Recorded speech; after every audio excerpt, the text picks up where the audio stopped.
we thought that we would try having a discussion, and tonight we're going to talk about glue for a start, and then the other topics that may pop up as we go along. How many here use glue? Everybody. This is an assortment of some of the glues that are on the market. I don't use a lot of them, but I'll tell you what I use and why I use it, and we'll open it up to the floor and see if anybody has any other topics. But this 202 GF by Lee Valley is the stuff that I use all the time. I've used this for years and years and years. It's now called, it's still the GF glue, but it's not a 202 anymore. It is great glue. I use it for segmenting. I use it for everything. What I like about this, when it dries kind of a beigey color, a neutral color. It sands easy, it covers easy, it stains. The open time is great, especially for segmenting. I have no problems at all. A lot of people use LePage's. Gorilla now have a glue, which is a wood glue. It's kind of a whitish color. But Type Bond is fairly new on the market. This is Type Bond 3. This is waterproof. So if you're using this stuff, you can use it for outdoor projects. I'm not impressed with it, other than it's waterproof. But as far as gluing any segmenting or any of that stuff, it just didn't work for me. The open time is actually a little short, and whereas with the 202, I have about anywhere from 10 to 15 minutes open time with the 202. I can rub two pieces of wood together, a little bit of glue, and hold them for about 4 to 5 seconds, and I can set it down, and it will not come apart. When I do the open segmenting, this is the stuff I use. That isn't waterproof? No, this is not waterproof. It's standard wood carpenter glue. The only one that's waterproof that I know of is the Type Bond 3. Unless you go into epoxies, which is something else. Gorilla don't make a waterproof that I'm aware of. And then also you've got your standard craft glue, which doesn't hold nothing. It's good for a temporary fix. This is a Type Bond translucent. A lot of people are not aware that Type Bond make a translucent glue. It is translucent, and it dries clear. So that Put the corner there. When you're talking about it, I'll carry on. That corner? Yeah, good. Get out of my face. Jeez. Move the camera. I can't get over it. A lot of people are not aware that Type Bond made a translucent glue. And in some application it's good, and I've tried it, and it does, it is translucent. As far as workability, I never found any better than going back to this.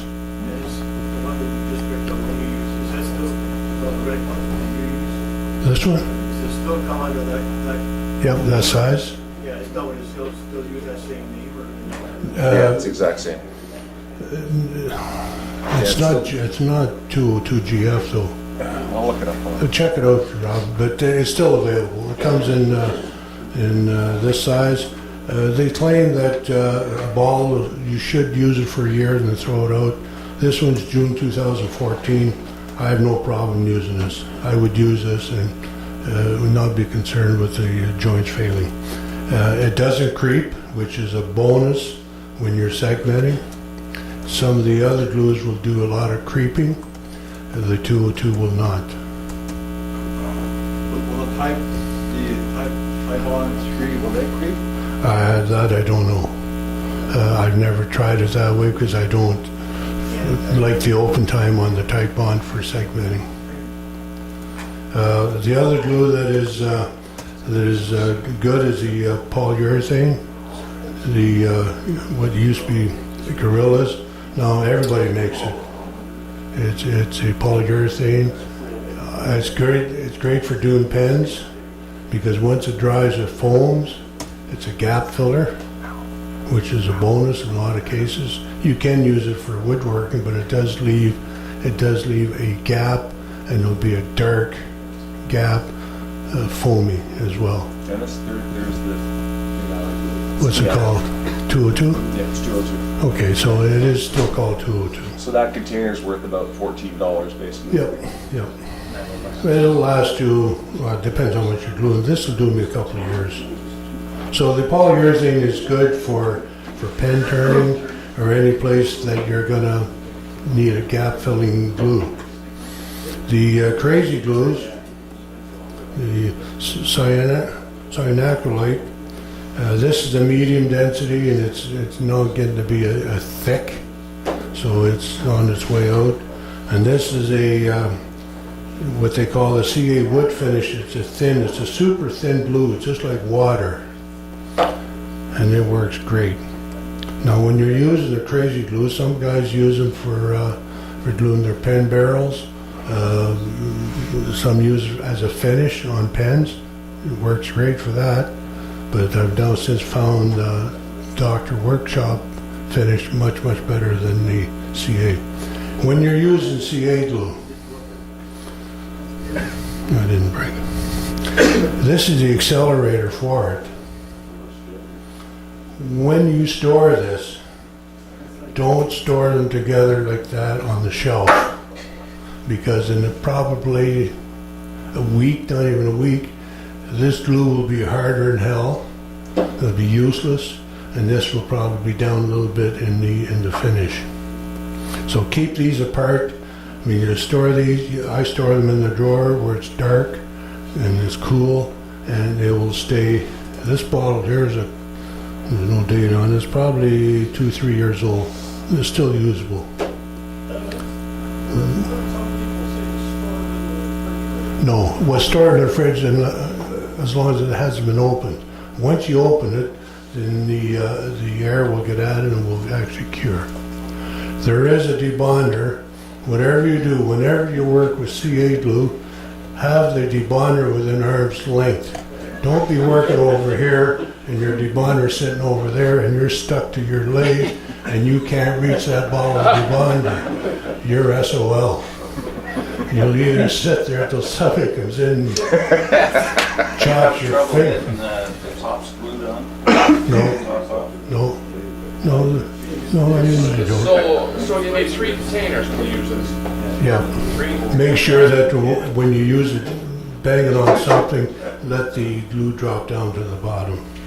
But yeah, keep the debonder and the glue within arm's length.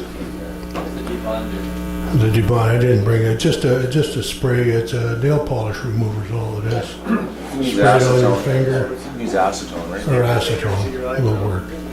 But don't store the two of them, the activator with the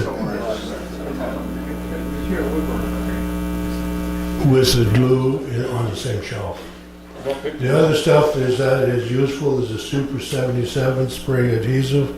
If you want to glue a pattern onto a piece of wood, this stuff will work. I think Don uses that, and a few of the scrollers, and it does do a good job. The last one I use, and I use a lot of, is the hot